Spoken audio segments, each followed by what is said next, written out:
जय श्री कृष्णा। जगन्नाथ रथ यात्रा की आप सभी को बहुत बहुत शुभकामनाएं। पूरे विश्व में आनंद, प्रेम, भक्ति और धन धान्य की वृद्धि करने वाली यह यात्रा समस्त जगत का कल्याण करने वाली यात्रा है। भगवान जगन्नाथ की इस यात्रा को जब हम आनंद पूर्वक और प्रेम से, उल्लास से अपने नगर में निकालते हैं, अपने भवन के जो अपने ठाकुर जी हैं उनकी यात्रा निकालते हैं, या फिर आप स्वयं पुरी जगन्नाथपुरी जाकर के उस यात्रा में सम्मिलित होते हैं, तब आपके अनेकों अनेक जन्म के पातक समाप्त हो जाते हैं। भगवान जगन्नाथ का जो जगत का नाथ है उसका दर्शन कर लेने मात्र से व्यक्ति को गौपुर दान करने का फल प्राप्त होता है। गौपुर कहते हैं गौशाला को। पूर्ण भरी हुई गौशाला, सुसज्जित गौशाला, श्रेष्ठ गौशाला दान करने का फल प्राप्त होता है। गोदान से अनंत गुना ज़्यादा फल प्राप्त होता है जगन्नाथ रथ यात्रा में दर्शन कर लेने मात्र से। जब आप जगन्नाथ रथ यात्रा में एक एक कदम चलते हैं तब अश्वमेध यज्ञ के फल की प्राप्ति होती है।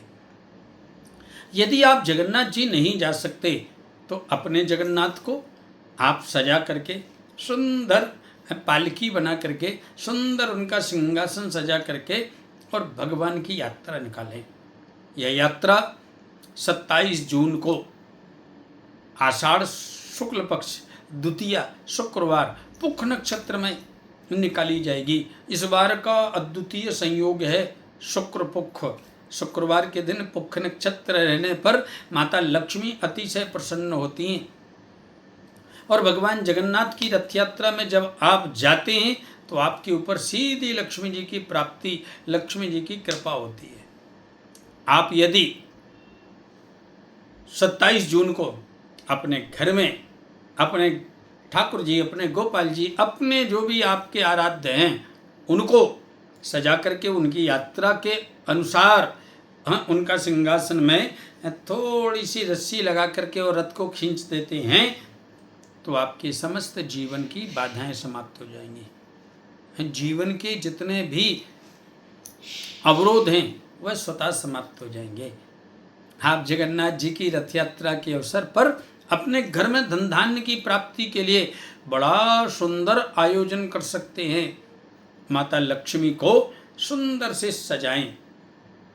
और आपको एक और विशेष बात कहूँ, जगन्नाथ रथ यात्रा के दिन आप कांसे की थाली में लाल चंदन से श्री यंत्र बनाएं। श्री यंत्र लाल चंदन से कांसे की थाली के अंदर बना करके और लाल पुष्पों के द्वारा कनकधरा स्तोत्र से उसका अर्चन करें। पहले षोडशोपचार से पूजन और फिर अर्चन करिए। अगर पुष्प नहीं मिलते तो कमलगट्टे से अर्चन करिए, वो भी नहीं मिलते हैं तो लाल पुष्पों की पंखुड़ियों से अर्चन कर दीजिए, और कुछ नहीं मिले तो चावलों को लाल करके उससे अर्चन करिए।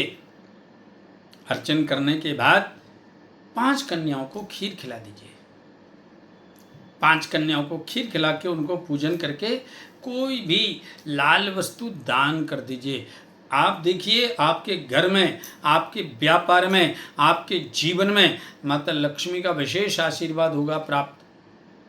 आप सुखी रहेंगे, स्वस्थ रहेंगे और लक्ष्मीवान रहेंगे। इसीलिए जगन्नाथ रथ यात्रा के दिन आप इस दिव्य अवसर का अवश्य लें लाभ।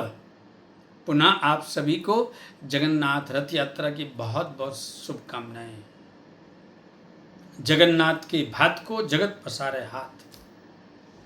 जगन्नाथ का भात मतलब भगवान जगन्नाथ का आशीर्वाद, भगवान जगन्नाथ की कृपा, भगवान जगन्नाथ की स्नेह की दृष्टि, भगवान जगन्नाथ का दर्शन। भात का मतलब भगवान जगन्नाथ की कृपा, और उसको सारा संसार लालित रहता है।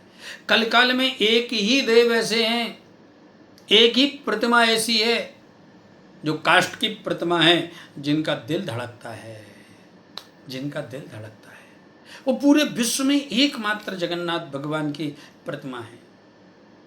ऐसे साक्षात परमात्मा की रथ यात्रा में सम्मिलित होकर जीवन को आनंदित बनाएं। अपने घर में यात्रा निकालें, अपने नगर में यात्रा निकालें, अपने ग्राम में यात्रा निकालें आनंदित होकर के यात्रा को आप अवश्य निकालें।